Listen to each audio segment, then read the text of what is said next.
जय हिंद। आज हम ये जानेंगे कि हेरोडोटस कौन थे, इन्हें इतिहास का पिता क्यों कहा जाता है और इतिहास का पिता इन्हें किसने कहा था और क्यों कहा था। ठीक है, ये सारी चीजें हम ये जानेंगे इस वीडियो में। आप अंत तक बने रहिएगा और वीडियो को वॉच करते रहिएगा, आप सबको मैं बताऊंगा। तो चलिए इसी के साथ हम लोग क्लास को स्टार्ट करते हैं। आइए देखिए, ये आपको यहाँ पर चित्र दिख रहा है, ये चित्र महाशय किनका है। देखिए ये जो चित्र दिख रहा है आपको, ये है आपका हेरोडोटस का, और ये भी जो चित्र दिख रहा है ये भी आपका किनका है, ये भी है हेरोडोटस का। आपको ये दोनों चित्र जो दिखाई दे रहे हैं ये भी हेरोडोटस है और ये भी हेरोडोटस है। ठीक है, लेकिन ये जो दिख रहे हैं ये कौन है, ये सीसरो का है। ये किसका है, सीसरो का है। अब हम आपको बताऊंगा ये क्या कहानी है, क्या बात है, आप अंत तक बने रहिएगा। चलिए देखिएगा, सबसे पहले हम यहां पे जानेंगे ये कि इतिहास। देखिए, जिसे हम लोग इंग्लिश में क्या बोलते हैं, हिस्ट्री बोलते हैं। जिसे हम इंग्लिश में क्या बोलते हैं, हिस्ट्री बोला जाता है। ठीक है, देखिए इतिहास का शाब्दिक अर्थ क्या होता है, मतलब इतिहास को अगर तोड़ा जाए, इतिहास का खंडन किया जाए, इतिहास को खंडन कीजिए तो इसका क्या होगा, इसका होगा इति जोड़ ह जोड़ आस। इतिहास का क्या होता है, इति जोड़ ह जोड़ आस। ठीक है, इसका मतलब ये होता है कि जो भी ऐसा ही निश्चित समय था, ऐसा ही निश्चित था, ऐसा ही निश्चित हुआ था। इसका मतलब ये समझिएगा कि इतिहास का मतलब ये याद रखना है कि ऐसा ही कुछ घटनाएं क्या हुई थी। ठीक है, इतिहास का जो इंग्लिश शब्द है, यहां पर बात करेंगे हिस्ट्री जो लिखा गया है, हिस्ट्री जो लिखा गया है। देखिए हिस्ट्री में जो ये जो शब्द निकल के आ रहा है, ये जो शब्द निकल के आ रहा है, इस शब्द को किसने दिया था सबसे पहले, तो हिस्ट्री शब्द का पहला प्रयोग जो करने वाले व्यक्ति का नाम क्या था, हेरोडोटस। क्या नाम था, हेरोडोटस। उस व्यक्ति का नाम क्या था, हेरोडोटस नाम था। ठीक है, अब ये हम जानने का ये प्रयास करेंगे कि हेरोडोटस कौन थे। थोड़ी सा हमें जानकारी होना चाहिए कि हेरोडोटस कौन थे। ठीक है, तो इसके बारे में मैं थोड़ा सा बता दूं कि हेरोडोटस जो थे ना, वो यूनान से थे। कहां से थे, यूनान से थे दोस्तों। कहां से थे, यूनान से थे। ठीक है, यूनान यानी ग्रीक भी बोलते हैं इसको, या ग्रीस भी बोला जाता है। ठीक है, ये वहीं से थे। ठीक है, इनका जन्म हेलिकार्नेसस में हुआ था। इनका जन्म हेलिकार्नेसस में हुआ था। इनका जन्म हेलिकार्नेसस में हुआ था। ठीक है, हेलिकार्नेसस में इनका जन्म हुआ था। ठीक है, और इनका जन्म माना जाता है लगभग 484 से लेकर के 485 ईसा पूर्व के बीच में। ठीक है, यानी इनका जन्म जो हुआ था 5वीं शताब्दी ईसा पूर्व में हुआ था। किसमें, 5वीं शताब्दी ईसा पूर्व, 5वीं शताब्दी बीसी यानी ईसा पूर्व में इनका जन्म हुआ था। ठीक है, और इनकी कहा जाता है इनकी मृत्यु जो हुई थी लगभग 425-20 के बीच में हुई थी। लगभग 60 से 62 साल के बाद इनकी मृत्यु हो गई थी। तो आइए एक एक करके हम लोग समझेंगे बढ़िया से। देखिएगा, सबसे पहले हम ये जानेंगे इतिहास का पिता, इतिहास का फादर किसको कहेंगे, इतिहास का फादर कहा जाता है किसको, इतिहास का फादर कहा जाता है हेरोडोटस को। अब कोई पूछेगा कि इसको पिता कहने वाला व्यक्ति कौन था, किसने कहा था हेरोडोटस को पिता। हेरोडोटस खुद अपने आप को तो पिता नहीं मानेंगे, कहेंगे नहीं कि अब फादर बने गए हिस्ट्री का। उनको पिता का दर्जा किसने दिया था, पिता किसने कहा था, तो बोला जाएगा रोमन साम्राज्य का एक व्यक्ति था। एक कौन था, एक व्यक्ति था। ठीक है, उस व्यक्ति का नाम था सीसरो। उस व्यक्ति का नाम क्या था, सीसेरो। उस व्यक्ति, अभी मैंने आपको शुरू में दिखाया था, देख लीजिए यहां पर, यही है सीसरो। ये कौन है, ये सीसरो है। ठीक है, अब यहां पर ध्यान दीजिएगा, इसमें देखिए रोमन साम्राज्य एक व्यक्ति जिसका नाम सीसरो था, ये एक वकील थे, ये एक वकील, वक्ता या राजनेता कहा जाए तो। ठीक है, ये एक ऐसा व्यक्ति था, इसके बारे में ज्यादा जाने, बस याद रखिए इसने ही क्या कहा था, इसने ही कहा था इतिहास का पिता कौन, किसको कहा जाएगा, हेरोडोटस को कहा जाएगा। यानी इसने ही कहा था कि हेरोडोटस को इतिहास का पिता कहा जाता है। लेकिन एक और बात इसके साथ साथ होती है, ये बोलता है झूठा पिता भी है। ये बोलता है क्या, ये झूठा पिता भी है, झूठा पिता भी है। मतलब झूठा पिता का मतलब यहां पता है कि शुरू ने तो पहले कहा कि ये पिता है, फिर उसने कहा कि ये तो झूठा पिता है। कैसे इसको झूठा पिता कहा गया? देखिए, इसके लिए हमें जानने के लिए थोड़ा सा आगे जाना पड़ेगा। यहां पर मैं थोड़ा आपको आगे लेकर चलूं। यहां पर देखिएगा, एक युद्ध लड़ा गया था। इस पर एक हॉलीवुड की मूवी भी बनी है। जिस समय हेरोडोटस थे, उस दौरान एक बहुत बड़ा युद्ध चल रहा था। 5वीं शताब्दी ईसा पूर्व में एक बहुत बड़ा युद्ध चल रहा था। और वो युद्ध कौन से किसके बीच में चलता है? ग्रीक और पर्शियन के बीच में, यानी फारसियन के बीच में हो रहा था। ठीक है, पर्शियन के बीच में हो रहा था। यानी देख लीजिए, यूनान और फारस के मध्य में लड़े गए विनाशकारी युद्ध। History of Greco and Persian wars. देखिए, उस समय एक मूवी बनी थी, पता नहीं बॉलीवुड में एक मूवी बनी हुई है इस पर, और उस मूवी पर ये बहुत अच्छे से दर्शाया गया है। तो जो हेरोडोटस थे ना, वो हेरोडोटस ने क्या किया था कि जब वो उस दौरान थे ना, तो उन्होंने उसकी सारी जितना भी युद्ध से रिलेटेड सारी चीजों को क्या कर दिया था, लिखा था। ठीक है, लिखा था। लेकिन एक चीज उसने गलती की थी कि वो जहां से थे ना, मान लीजिए वो यूनान से थे। ठीक है, वो कहां से थे? यूनान से थे। तो उसमें ज्यादा बड़ाई किसको किया है? यूनान की उन्होंने थोड़ी बड़ाई कर दी है। उसमें उनमें बढ़ा चढ़ाकर यूनान को बहुत अच्छा बताया, बहुत बेहतर बता दिया है। और फरेसियन को क्या बताया? बहुत क्रूर, बहुत निर्दयी, बहुत मर्मतापूर्वक, बहुत दर्दनाक मौत देने वाले योद्धा, बहुत खतरनाक उपाधि दे दी थी, बहुत कुछ कह दिया था। इससे ये पता उनके लेखन को पढ़ने से किसी को ये पता चलेगा कि फारसियन जो थे बहुत क्रूर थे, और यूरोपीय जो यूनानी थे वो थोड़े से अच्छे थे। ठीक है, तो उन्होंने गलत का प्रयोग किया था। इतने भी वो बुरे नहीं थे फारसियन। ठीक है, लेकिन यूनान के होने के कारण हेरोडोटस ने ये चीज लिख डाला।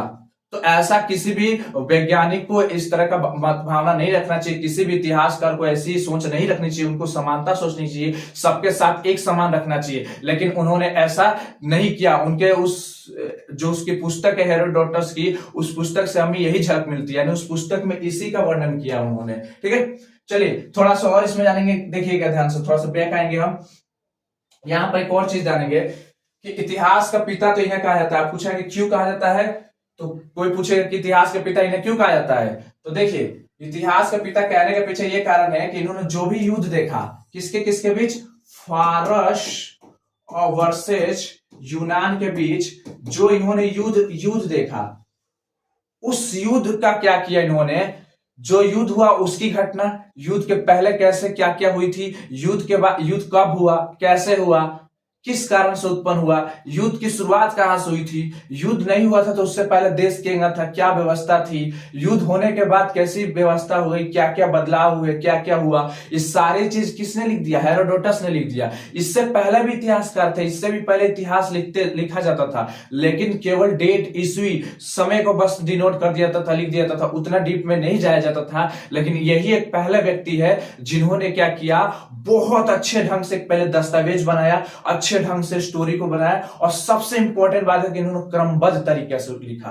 क्रमबद्ध तरीका का मतलब अगर कोई पढ़ता है तो समझ जाएगा बढ़िया से क्या क्या जुड़े हुए। अब मान लीजिए कोई ईस्वी लिख देगा, उससे आप क्या समझ पाएंगे, लेकिन उन्होंने सारी बातें को बढ़िया से बैठा करके अच्छे से लिखा।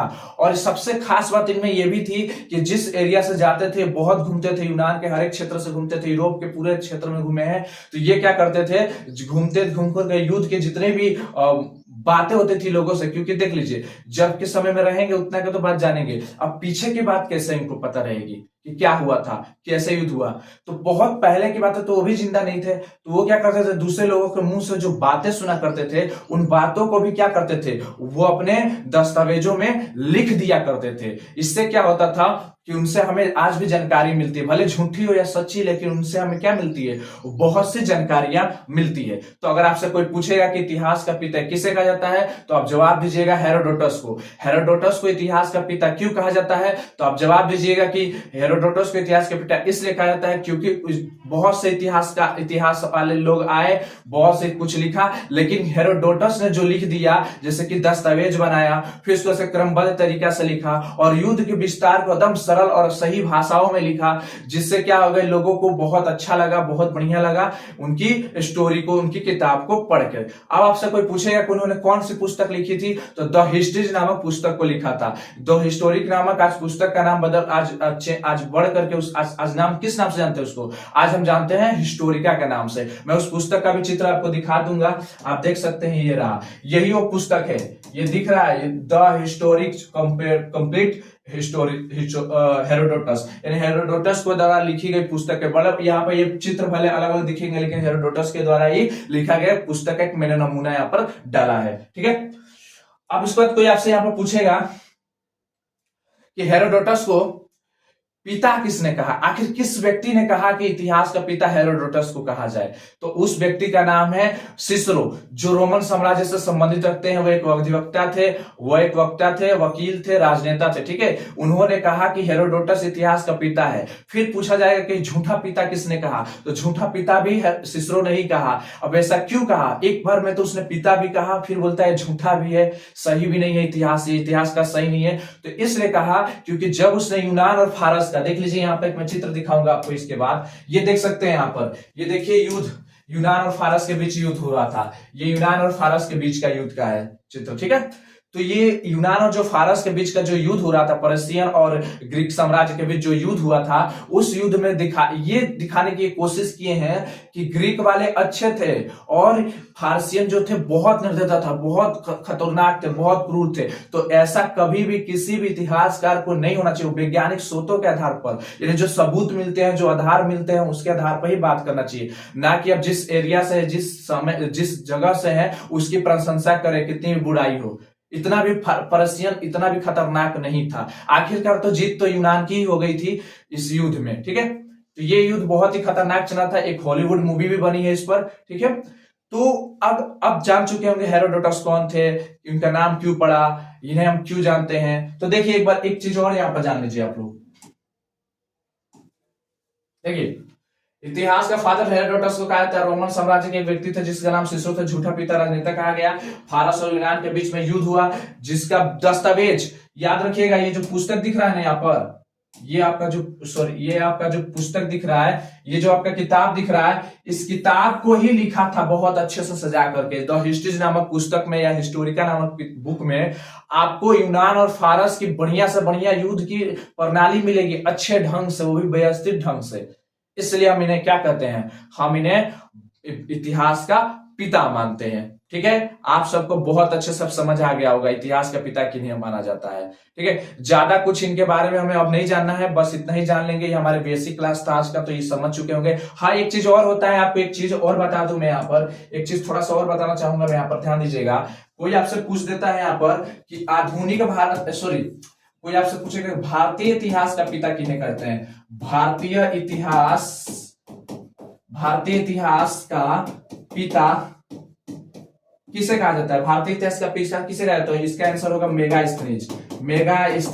भारतीय इतिहास का पिता किन्हें कहा जाता है? मेगास्थनीज को। किसको कहा जाएगा? मेगास्थनीज को कहा जाता है। मेगास्थनीज कौन था? तो बोलेगा सेल्यूकस निकेटर का सेनापति था, सेल्यूकस निकेटर का राजदूत था। Seleucus Nicator. अब थोड़े से मैं बात यहाँ पर कर दूं, सेल्यूकस निकेटर की भी मैं चर्चा कर दूं, थोड़ा सा यहाँ पर ध्यान दीजिएगा। ये सेल्यूकस निकेटर, आप पूछेगा सेल्यूकस निकेटर का भेजा गया एक राजदूत था, मतलब उसके द्वारा भेजा गया राजदूत था जिसका नाम क्या था? मेगास्थनीज। यानी पूछा जाए कि भारतीय इतिहास का जनक किसको, मतलब पिता किसको कहा जाता है? तो मेगास्थनीज किसके शासनकाल में आया था? तो चंद्रगुप्त मौर्य के शासनकाल में आया था। किसके शासनकाल में आया था? तो चंद्रगुप्त मौर्य के शासनकाल में। चंद्रगुप्त वही राजा है जो मौर्य वंश की स्थापना किए थे, जिस समय चाणक्य थे, ठीक है।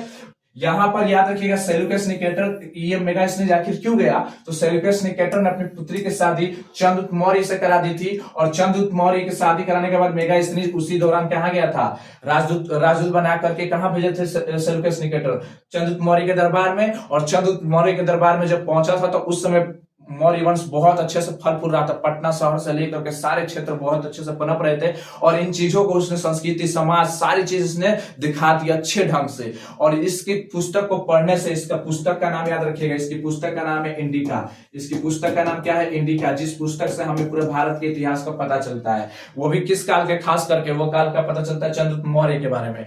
देखिए ऐसा क्या है कि इसने बहुत अच्छे ढंग से दिखाई थे, इसलिए हमें भारतीय इतिहास का इन्हें पिता कहा जाता है। तो याद रहेगा। और सेल्यूकस निकेटर निकेटर कौन था भाई? तो सिकंदर का सेनापति था, थल सेनापति था। अब सिकंदर कौन था? तो सिकंदर वही था जिसने पूरे यूनान का था, और उसने वो अरस्तु का चेला था, और वो पूरे विश्व को क्या करना चाहता था? जीतना चाहता था। लेकिन वो मंसूबे उसके पूरे नहीं हो पाए। जब भारत की तरफ कूच किया तो चंद्रगुप्त मौर्य का सामना पड़ा, चंद्रगुप्त मौर्य के टीम से सामना पड़ा, जिसके कारण वो आगे तक नहीं बढ़ पाया, और वापस क्या हुआ? नदी को क्रॉस करनी थी, एक नदी क्रॉस नहीं कर पाया, जिसके कारण वापस लौट गया। लेकिन अपने सेल्यूकस निकेटर को वहां का जिस क्षेत्र को जीता था उस क्षेत्र में बसा दिया। लेकिन सेल्यूकस निकेटर का जब पाला चंद्रगुप्त मौर्य के साथ हुआ तो चंद्रगुप्त मौर्य उसे पराजित करने योग्य कर दिया था। और इस जब सेल्यूकस निकेटर ने देखा कि इतना शक्तिशाली एक भारतीय योद्धा है, तो उसके साथ अपनी पुत्री की क्या कर दी? शादी कर डाली। और शादी कर दी तो उसी दौरान कौन गया था वहां पर?